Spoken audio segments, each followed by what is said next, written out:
नमस्कार, आदाब। Crime petrol dial 100 में जारी है पिछले 2 हफ्तों से एक खास मुहिम, जिसमें पूरे हफ्ते हमारा फोकस भारत के एक राज्य पर रहता है। और इस हफ्ते हमारा फोकस है दिल्ली पर, जहां एक तरफ दिल्ली पुलिस को सशक्त बनाने के लिए हर मुनासिब कोशिश की जा रही है। हर गली हर नुक्कड़ को सुरक्षित रखने के लिए सीसीटीवी कैमरास लगाए जा रहे हैं ताकि दिल्ली वासी चैन की नींद सो सके। वहीं दूसरी तरफ उसी दिल्ली शहर में अपराध अपना पता खोज ही निकालता है। 20 जून 2016 की शाम को दिल्ली निवासी पुखराज को उसी के घर में बुरी तरह से तड़पा कर पीटा गया और फिर बर्बरता से उसका कत्ल कर दिया गया। कौन थे ये और क्यों इनके अंदर इतनी हैवानियत भरी हुई थी कि जिसका खामियाजा पुखराज को अपनी जिंदगी गंवाकर चुकाना पड़ा।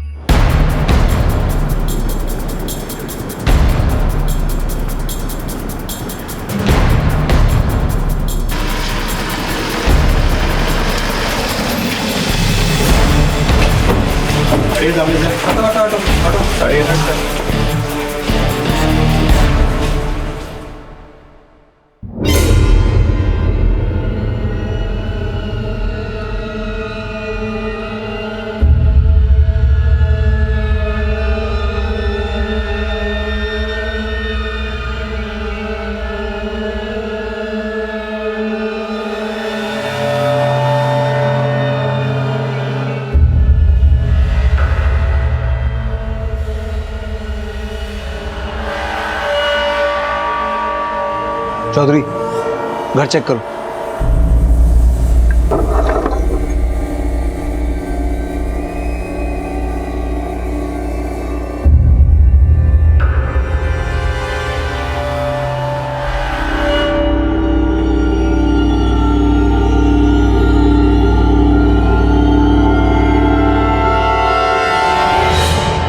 सर, लगता है मर्डर लूट के इरादे से किया गया है। लेकिन डेड बॉडी को देखकर लगता है इसे टॉर्चर किया गया है, जैसे किसी ने इससे अपनी दुश्मनी निकाली हो। चौधरी, बॉडी को पोस्टमार्टम के लिए भिजवाओ। सर, ये शबनम इसी ने कॉल किया था। साहब, मैं यहाँ साफ सफाई का काम करती हूँ। सुबह आई तो दरवाज़ा खुला था और पुखराज सेठ। पुखराज के अलावा और कौन कौन है घर में? मालिक की बीवी और उनका बेटा। लेकिन मैं सुबह आई तो दोनों ही यहाँ नहीं थे। नाम क्या है उनका? मालकिन का गौधुली और बेटे का विनय। आप जिस नंबर को डायल कर रहे हैं वो इस समय स्विच ऑफ है। आप जिस नंबर को डायल कर रहे हैं वो इस समय स्विच ऑफ है। सर, माँ बेटे दोनों का नंबर बंद है। पुखराज का और कोई रिश्तेदार, सगा संबंधी? साहब की एक बहन है और एक भाई। बहन शादीशुदा है, फरीदाबाद में रहती है। और भाई? कामराज नाम है उनका। पीतमपुरा में केबल की दुकान है, वो वहीं रहते। पुखराज की बहन और जीजा को कॉल करो, पुलिस स्टेशन बुलाओ, और कामराज को भी। सर,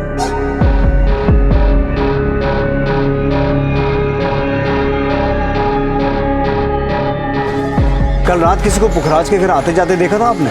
नहीं सर। पुखराज की बीवी और उसका बेटा कहाँ हो सकते हैं? कल शाम तक तो सब घर पे ही थे। आपकी किसी से कोई बात हुई थी? गौधुली से बात हुई थी, वो हमारे कामवाली का नंबर मांग रही थी। उन्होंने अपनी कामवाली को निकाल दिया है ना। किसे? शबनम को? हाँ। क्यों निकाला था, कुछ बता? शबनम थोड़ी सी बदतमीज है। कल वो अपने पति को भी लेकर आई थी और पुखराज के साथ उनके कुछ तू में हो रही थी। सुनिए जी, आपने शबनम का हिसाब कर दीजिए, वो आजकल बहुत ज़्यादा ही बोलने लगी है। जरा फोन लगा उसे, अभी सीधी करता हूँ उसकी जबान में। फोन लगाने की जरूरत नहीं है, मैं आ गई। अब लाओ मेरी तनख्वाह। तनख्वाह तो बड़ी अक्कड़ से मांगती है, पर तूने जो वो मेरी इंपोर्टेड घड़ी तोड़ी है उसका हर्जाना भरेगा कौन? कहीं ऐसा ना हो साहब कि हर्जाना आपको भरना पड़ जाए। मुझे उंगली दिखाएगा तू? मुझे उंगली दिखाएगा? हाँ, अभी पुलिस को फोन करता हूँ। साहब, पुलिस को मत बुलाइए। हम लोग गरीब लोग हैं साहब, आपको जो देना है वो दे दीजिए। अब आइएगा कल ठिकाने। चल निकल इधर से, निकल। चलिए, दिखता क्या? फुट। दोबारा यहाँ शक्ल मत दिखाना। शबनम और उसके पति को थाने में बुलाओ और बाकी मोहल्ले में पूछताछ जारी रखो। सर। तुझे पुखराज ने काम से निकाल दिया था, फिर क्यों आई थी आज? साहब मैं तो सिर्फ अपनी तनख्वाह लेने के लिए आई थी। तनख्वाह लेने आई थी या हर्जाना चुकाने आई थी? क्यों बे, तुझमें बहुत चर्बी है। साहब ऐसा क्यों बोल रहे हैं साहब? क्यों, तूने पुखराज को कल धमकी नहीं दी थी? वो शबनम को तनख्वाह नहीं दे रहा था साहब। तो तू उसका मर्डर कर देगा? नहीं साहब, मैंने उसका मर्डर नहीं किया है साहब। साहब हम लोग गरीब हैं इसलिए आप हम पे शक कर रहे हो ना। एक तो 2 महीने की तनख्वाह नहीं मिली है और अब आप। तूने जरूर कोई चोरी चकारी की होगी, इसीलिए उसने तेरी तनख्वाह रोकी। साहब हम चोर नहीं हैं, मेरे से उसकी महंगी वाली घड़ी टूट गई थी, लेकिन मैंने जानबूझ के थोड़ी ना तोड़ी थी। इतना अमीर आदमी था, लोगों को लाखों करोड़ों बांटता था, बस मेरे 5,000 देने में उसको भारी पड़ रहा था। तो तेरी नजर उसके पैसे पे थी? नहीं साहब। तो तुझे कैसे पता कि वो लोगों को लाखों करोड़ों बांटता था? बोल। मालिक मोटे पैसों का लेन देन करते थे, काम करते करते कानों में बात पड़ी थी। अरे क्या बात कर रहे तू? अरे 30 लाख क्या, तू 40 लाख मांगता ना तो भी दे देता मैं। हाँ चल अभी मस्का लगाना बंद कर अभी। हाँ कोई नहीं, शाम को ले जा। अरे शबनम जरा चाय बनाना, फर्स्ट क्लास कड़क शक्कर कप। जी साहब। साहब मेरी तनख्वाह। अच्छा तनख्वाह देता हूँ अभी।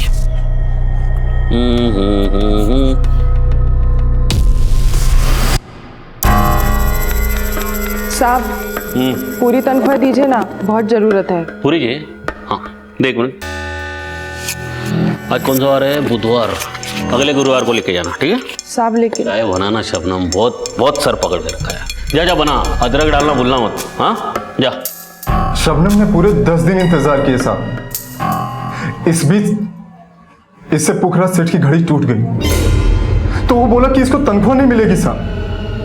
साहब मैं क्या, दूध वाला, किराने वाला, वो सबके पैसे रोक के रखता था। एक नंबर का कंजूस आदमी था वो। हम क्या, उसकी बीवी और बेटा भी परेशान थे उसकी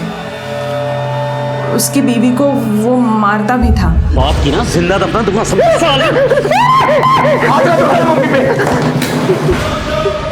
तुझ पे हाथ उठाएगा? अपने बाप पे हाथ उठाएगा? हाँ साले, तुम्हें हाथ ना काबू में रखना, अच्छा नहीं होगा।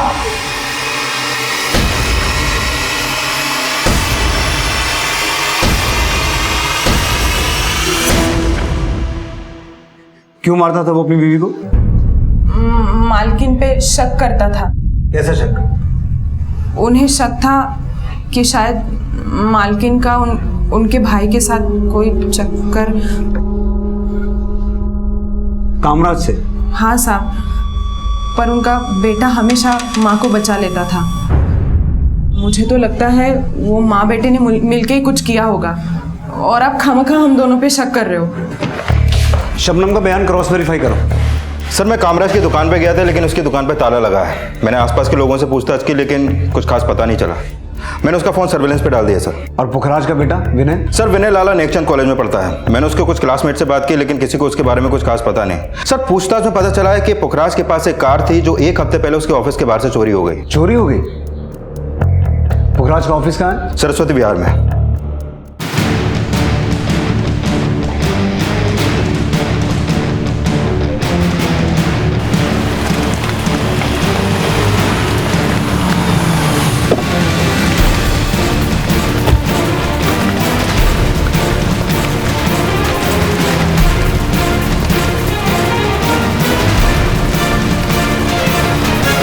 ताला तोड़ो। सर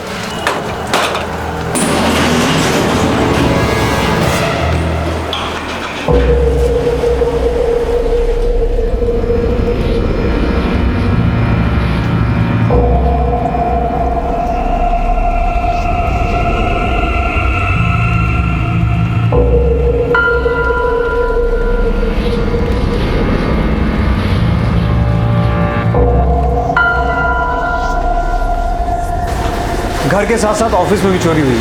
जितनी बेरहमी से पुखराज को मारा गया, उससे ऐसा लगता है कि ये काम पुखराज के किसी दुश्मन का है। लेकिन बड़ी हैरानी की बात है कि गायब उसके अपने हैं। चौधरी, मुझे पुखराज की कॉल डिटेल्स, बैंक डिटेल्स, हर फाइनेंशियल डिटेल चाहिए। और ये पुखराज की बहन और जीजा कब आ रहा है? सर वो फरीदाबाद में रहते हैं, अभी पहुंचने वाले होंगे। पुखराज से आखिरी बार कब मिले थे आप लोग? कई हफ्तों से कोई मुलाकात नहीं हुई, पर फोन पर अक्सर बात होती रहती थी। आखिरी बार कब बात हुई थी आपकी? अब कल उसे मेरी कार चाहिए थी, इसलिए उसने फोन किया सी।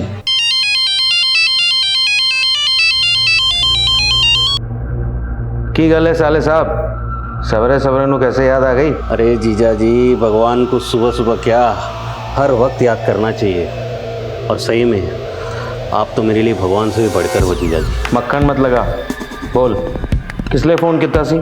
अच्छी सी डील करने जा रहा हूँ, बड़ी बढ़िया डील है। तो अगर आपकी वो लक्की वाली गाड़ी मिल जाती तो डील पक्की हो जाएगी। फिर मैंने साडे ड्राइवर नु कार लेके उसके घर भेज दिया और शाम का उसका थैंक यू का मैसेज भी आया। हमने सुना है कि पुखराज को लगता था कि गोधुली और कामराज के बीच कुछ चल रहा था, ये सच है? नहीं जी, उसे गलतफहमी थी। तो फिर गोधुली और कामराज है कहाँ? और विनय, आपको क्या लगता है इन सब के गायब होने का पुखराज के मर्डर के साथ कोई कनेक्शन हो सकता है? सर हमें खुद समझ में नहीं आ रहा है। सर मैंने पुखराज और उसके घर वालों के कॉल रिकॉर्ड चेक किए। पता चला कि कामराज और गोधली के बीच में अक्सर कॉल होते थे, लेकिन पुखराज की हत्या वाली रात 10 बजे गोधली के मोबाइल पे एक पीसीओ से कॉल आया था और उस कॉल के ठीक आधे घंटे बाद गोधली वहां से पहले सरस्वती बिहार गई, जहां पुखराज का ऑफिस है। हाँ सर, और फिर 11:15 बजे वो रिठाला। सर जब वो रिठाला में थी उस रात, चलिए देखिए, 11:15 से 12:15 के बीच में गोधली और पुखराज के बीच में एक लंबी कॉल हुई और कामराज भी उस समय पुखराज के घर पे ही था और उस कॉल के तुरंत बाद तीनों के फोन बंद हो गए। गोधुली और पुखराज के बीच हुई 1 घंटे की कॉल का क्या चक्कर हो सकता है चौधरी? एक काम करो, गोधुली का नंबर भी सर्विलेंस पे डालो। सर कभी ना कभी तो ऑन होगा ही। और घटना के वक्त विनय की फोन लोकेशन क्या थी? सर उस दिन विनय की फोन की लोकेशन रात 9 से 11 के बीच में गुड़गांव में थी और रात 11 बजे के बाद उसका फोन बंद हो गया।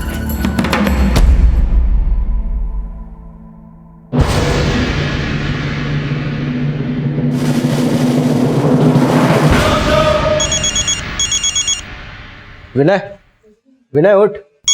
विनय ये ले, तेरा फोन है, बात कर। सर विनय गुड़गांव के एक फार्म हाउस में था अपने फ्रेंड्स के साथ, मैंने उसे वहां से बुलवा लिया है।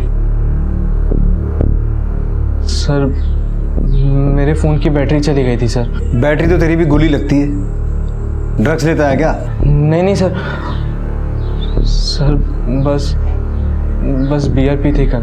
बाप को मार के जश्न मना रहा था वहां? मार के? पापा को? सर क्या कह रहे हैं आप? बेटा तमाशा मत कर, तेरे बाप का मर्डर हुआ है और तू नहीं किया है। नहीं सर, मैं मेरे पापा को क्यों मारूंगा सर? अगर तूने अपने बाप को नहीं मारा तो तेरी माँ मार के भाग गई? नहीं सर, मम्मी ऐसी नहीं है सर। तो तेरी मम्मी है कहाँ? देखिए मुझे कुछ नहीं पता आप क्या कह रहे हैं सर, मुझे कुछ समझ नहीं आ रहा है। सुना है तेरे पापा ने मेड, दूध वाले, किराने वाले सबके पैसे रोक के रखे थे? हाँ सर पापा सबके पैसे रोक के रखते थे। तो फिर क्या लगता है इनमें से कोई है जो तेरे पापा को मार सके? सर मुझे कुछ समझ नहीं आ रहा है आप क्या कह रहे हैं सर। और किस किस के पैसे रोक के रखे थे पुखराज ने? सर पापा के पास तो मेरी कॉलेज की फीस भरने तक के पैसे नहीं थे। इन लोगों के पैसे कहाँ से देते?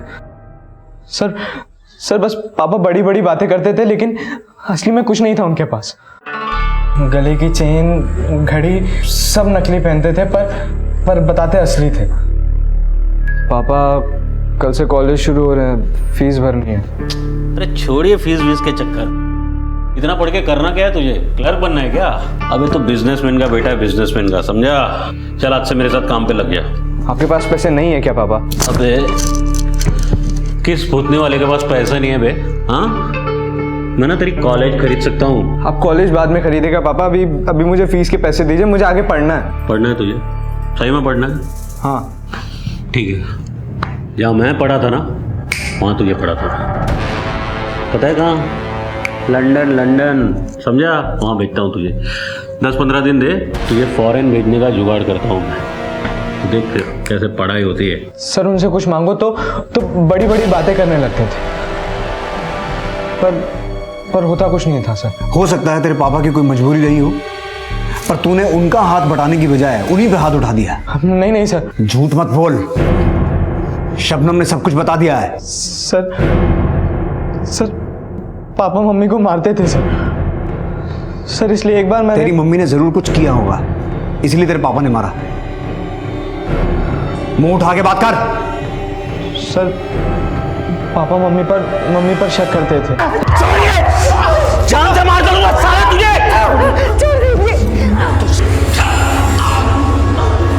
चाचा लगी तो नहीं? कहाँ लगे? ज्यादा नहीं। कितना खून बह रहा है।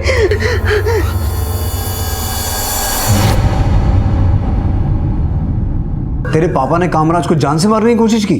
हाँ सर पापा बहुत बुरे थे सर, लेकिन मम्मी और चाचा का कोई अफेयर नहीं था सर। अगर उन दोनों का कोई अफेयर नहीं था तो वो दोनों है कहाँ?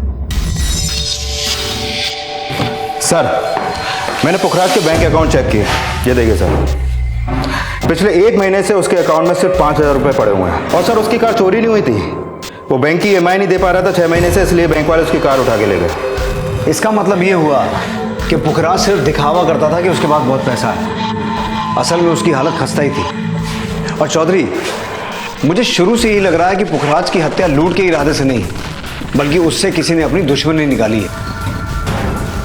और गोधली और कामराज दोनों का एक साथ गायब होना इस तरफ इशारा कर रहा है कि उन्होंने पुखराज के दिए हर घाव का बदला लिया और जो हाथ लगा वो लेके भाग गए।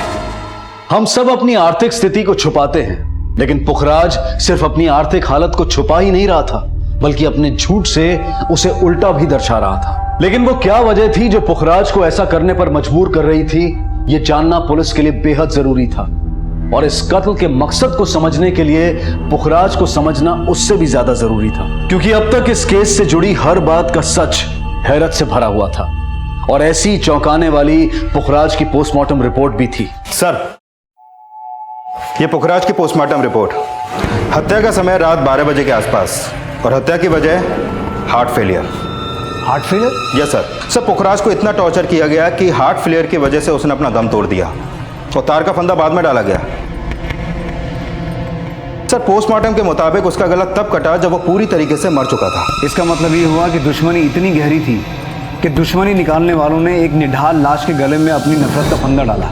और ये नफरत की कहानी कामराज, गोधुली और पुखराज इनकी कॉल डिटेल्स बता रही है। उस 1 घंटे की कॉल के दौरान एक तरफ कामराज पुखराज को तड़पा तड़पा के मार रहा था और दूसरी तरफ गोधुली फोन पर उसकी चीखें सुन रही थी। चीख, और जोर से चीख, तेरी चीख की आवाज वहां तक सुनाई पड़नी चाहिए। चीख, और जोर से चीख, चीख।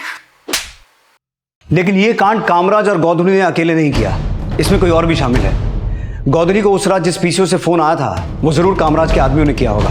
चौधरी, पता लगाओ कामराज के किस किस से क्या क्या संबंध थे। गोधुली की आखिरी फोन लोकेशन, गोधुली और कामराज की फोटो पूरे शहर में सर्कुलेट करवाओ। नफरत परोसने वाले चूहे की बिल में नहीं, जेल में होने चाहिए। सर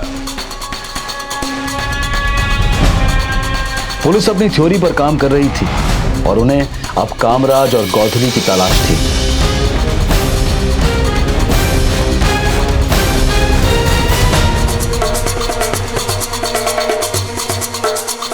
लेकिन फिर कुछ ऐसा हुआ जिसने इन थ्योरीज के सारे समीकरण बदल दिए। हाँ चौधरी,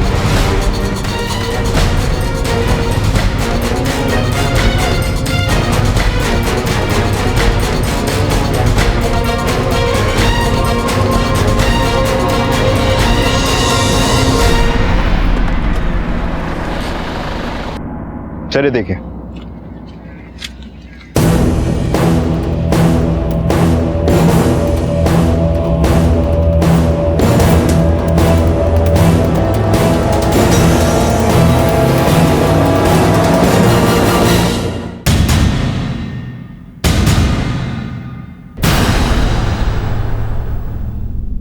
बॉडी को पोस्टमार्टम के लिए भिजवाओ, घर वालों को इन्फॉर्म करो और आरटीओ से पता करो ये गाड़ी किसकी है। सर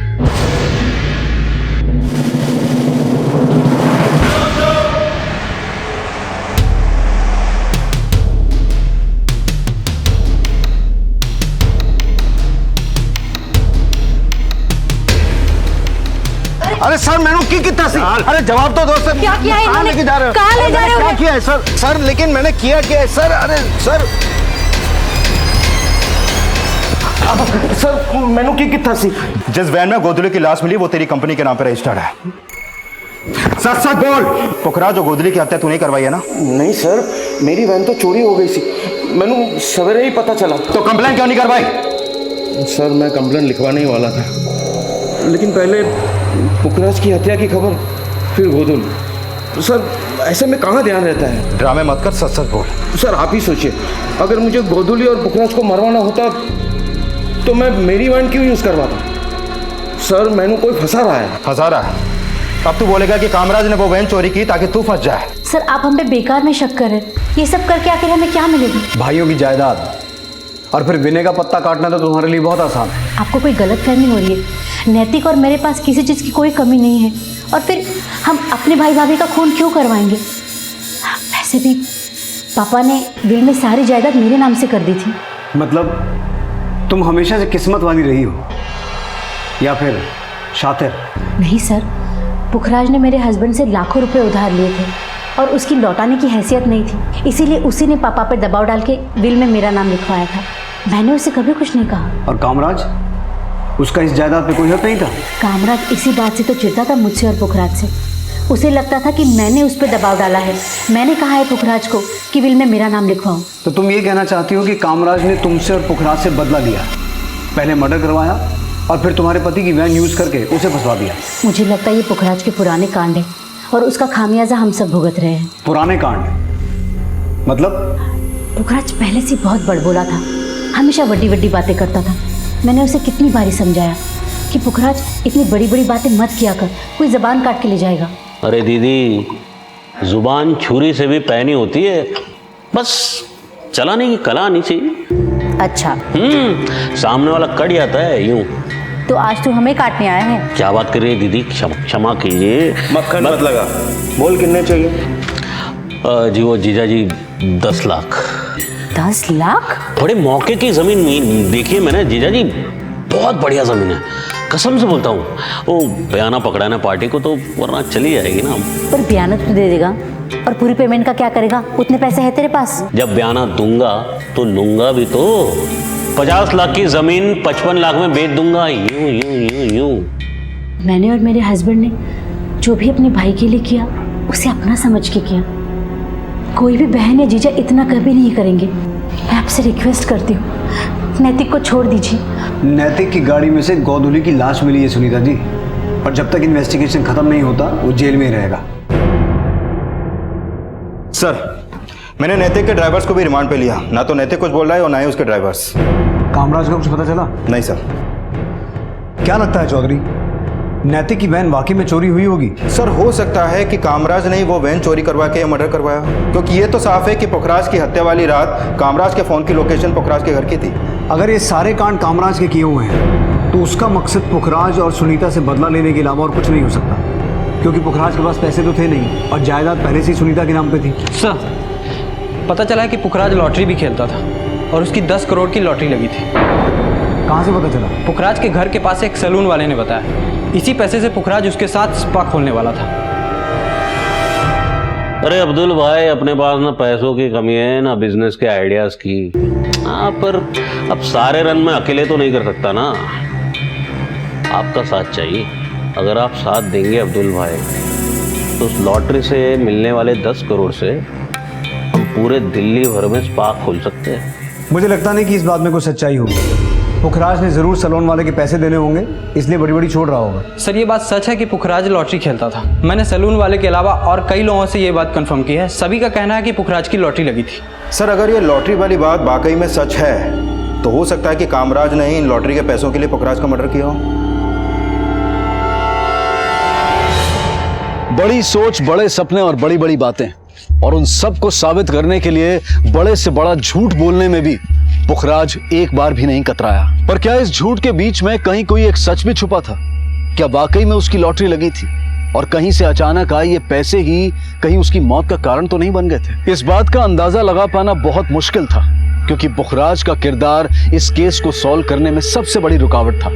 और जो खुलासे इस केस में हो रहे थे वो भी इस केस को कम नहीं उलझा रहे थे। सर, गोदली की पोस्टमार्टम रिपोर्ट, गोदली को तो पुखराज से भी ज्यादा टॉर्चर किया गया है सर। हत्या से पहले उसके साथ रेप भी हुआ है।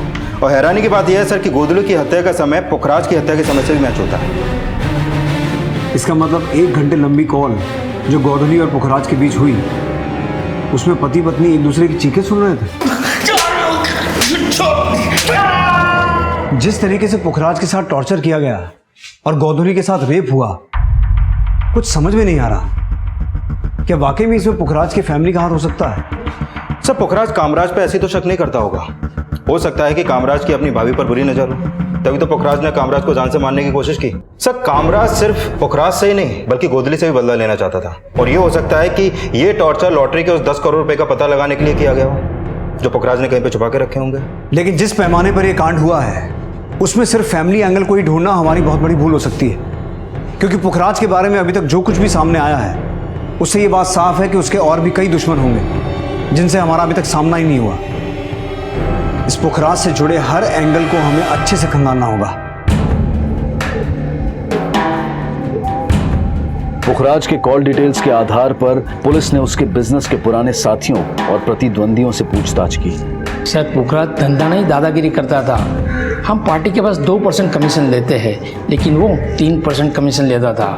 फिर भी लोग उसी के पास जाते थे, हमारे पास नहीं आते थे। ऐसा क्यों? क्योंकि पार्टी को धमकी दिलवाता था। मैं तो उसे दूर से ही राम राम करता था जी। पुखराज के साथ में धंधा करना मतलब अपने पैर पे कुल्हाड़ी मारने जैसा है। मतलब? सर, मैं फ्रीलांस एजेंट का काम करता था।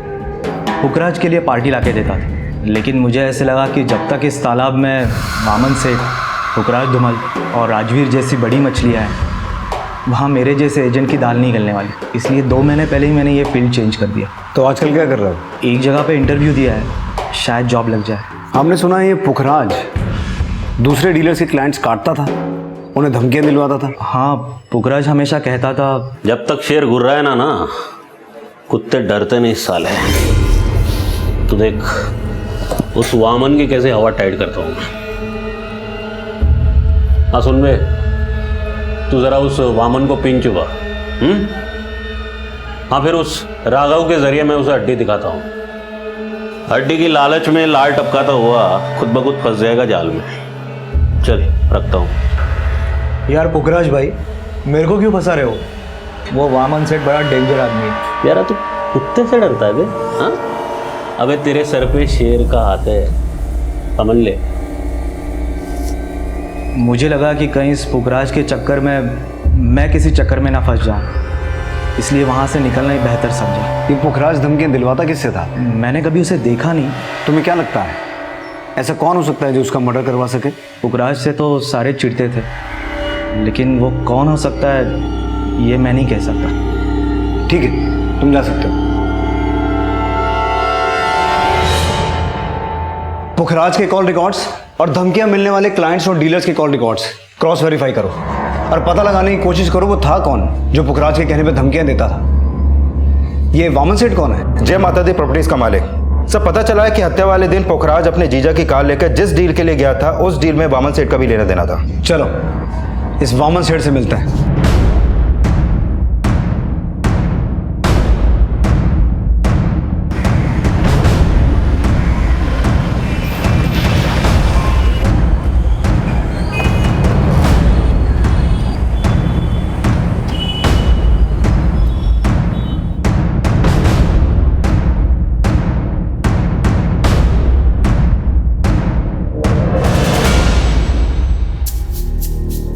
पुखराज मुझसे डील करने नहीं, मुझे बेवकूफ बनाने आया था, लेकिन मैं उसके झांसे में आया नहीं। क्या झांसा दे रहा था वो? नरेला में किसी एनआरआई की कोई जमीन है, नकली पेपर्स दिखा के बोल रहा था एनआरआई पार्टी उसकी है। उसे लगा मैं बेवकूफ बन जाऊंगा। तो तुम उससे ज्यादा चालाक हो। पुखराज जैसे जालसाज से बचने के लिए चौकन्ना रहना जरूरी है। पुखराज से तो खैर सारे ही चौकन्ने रहते थे, लेकिन यही बात समझ में नहीं आ रही कि दुश्मनी निकाली किसने। वो मैं नहीं हूं, तो वो जो कोई भी है उसका मुझे कोई अंदाजा नहीं है।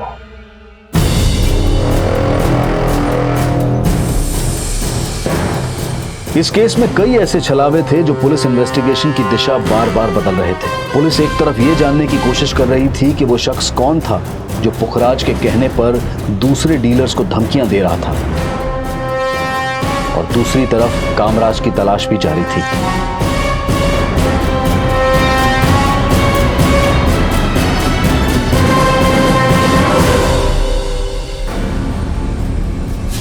सर, मैंने पुखराज की पूरी हिस्ट्री चेक किया।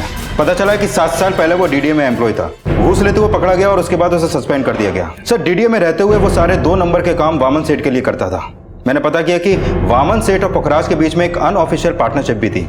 सस्पेंड होने के बाद उसका वामन से बहुत झगड़ा हो गया और तभी वामन ने उसके ऊपर एक केस कर दिया। कैसा केस? ये देखिए सर। 7 अगस्त 2008 को पुखराज नशे की हालत में गैर कानूनी हथियार लेकर वामन के ऑफिस गया और उसे ब्लैकमेल किया। क्या है यहाँ पर? अबे अपना हिस्सा लेना है और क्या। जब तक तू डीडीए में था ना, मुझे तेरी जरूरत थी। अब तू मेरे कोई काम का नहीं। चल निकल यहां से।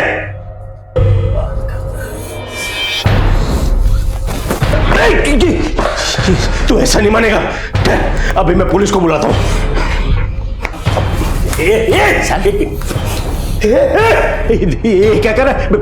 गोली चल जाएगी। नीचे गाड़ी से।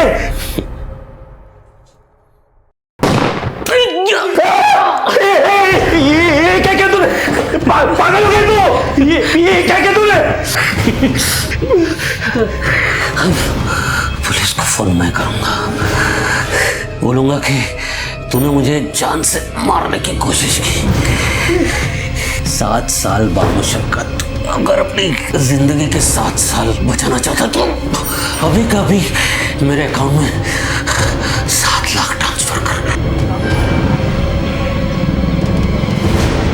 पुखराज मेरा पार्टनर नहीं था, वो जबरदस्ती मेरे गले पड़ गया था।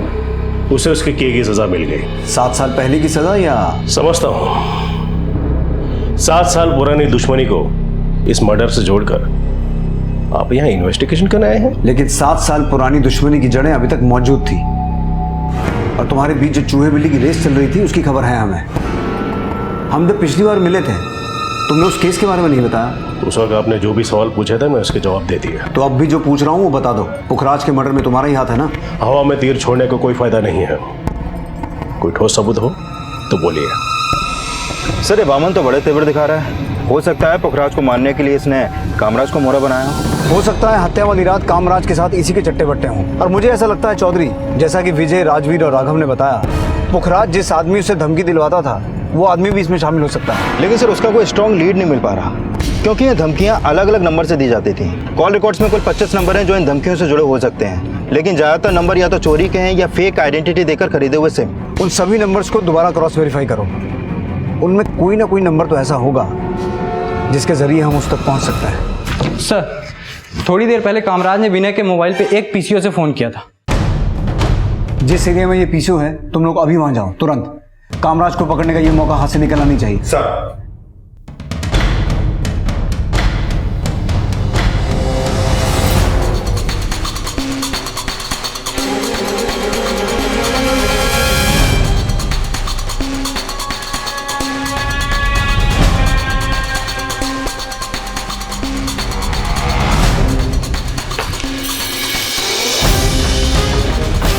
इस आदमी को देखा है?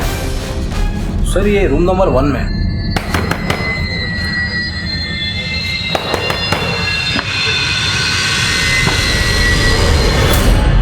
चल बात क्या सर? चल। मैंने कुछ नहीं किया। आप लोग कहाँ ले जा रहे हो सर? सर कुछ नहीं। सर मैं बेकसूर हूँ सर। मैंने कुछ नहीं। बेकसूर होता तो भागता नहीं। सर, अगर नहीं भागता तब भी आप मुझे कसूरवार ही समझते। आपको लगता कि पुखराज ने मुझे मारने की कोशिश की है इसलिए मैंने उसे मार दिया। तूने सिर्फ पुखराज को नहीं, अपनी भाभी गोधुली को भी मरवाया। मैंने किसी को नहीं मरवाया सर। तेरी बहन तो ये सोच रही है कि तू उन्हें फंसा के भाग गया।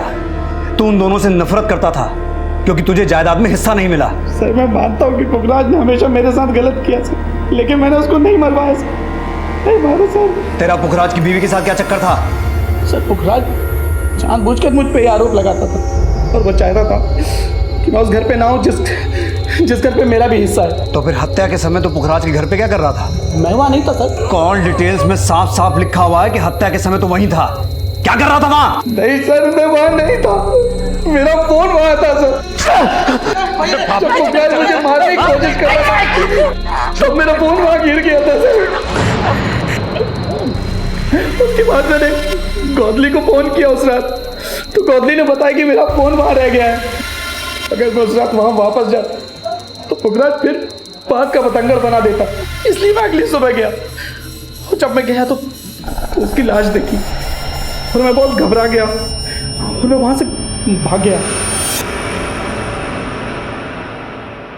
सर, जिन नंबर से पुखराज के नाम से धमकियां दी जाती थी उनमें से एक नंबर किसी गोविंद के नाम पे रजिस्टर्ड है। जब मैंने इससे पहले पूछताछ की तो बोला कि मेरा मोबाइल खो गया है, और अभी जब इसका बैकग्राउंड चेक किया तो पता चला कि ये 2-3 बार जेल जा चुका है। ये देखिए सर उसका फोटो। बुलाओ इसको। बोल, किस किस को धमकी देता था? सर मैं किसी को धमकी नहीं देता था सर। सर मेरे फोन का तो मिसयूज किया गया सर। जब तक ये सच ना बोले धुलाई करो इसकी। सर प्लीज बोल।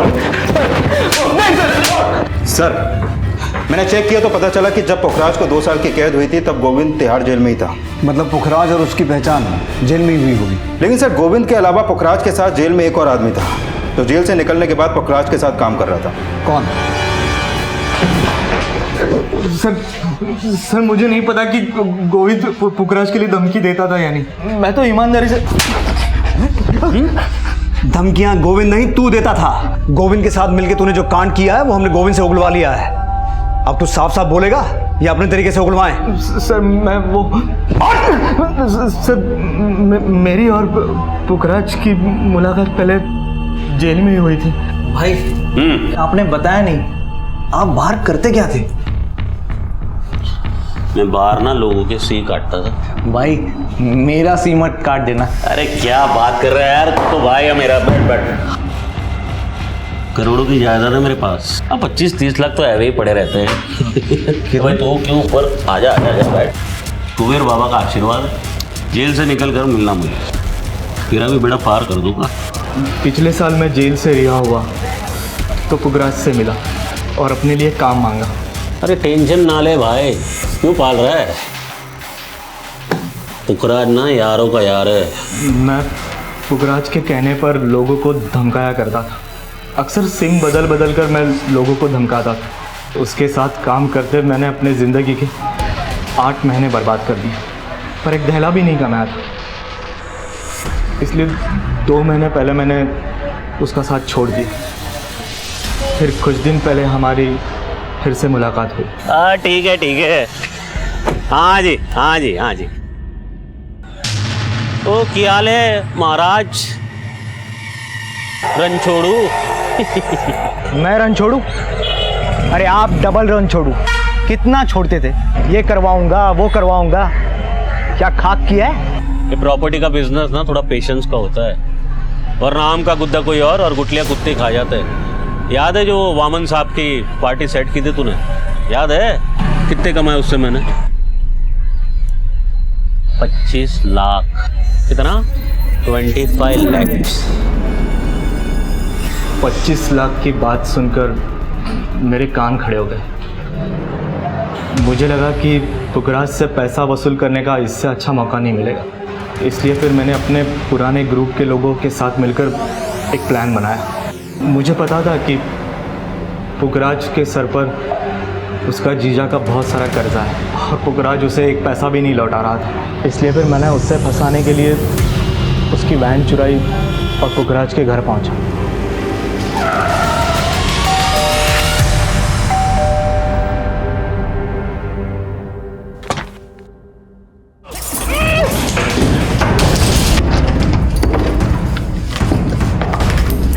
बहुत ढूंढने पर भी उसके घर में मुझे सिर्फ 8,000 रुपये मिले और थोड़ा बहुत सोना और कुछ नहीं था वहाँ पर।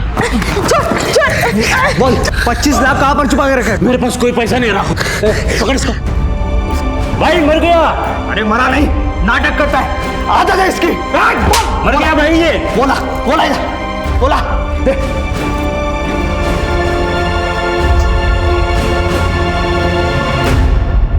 चल सोना निकल इसका।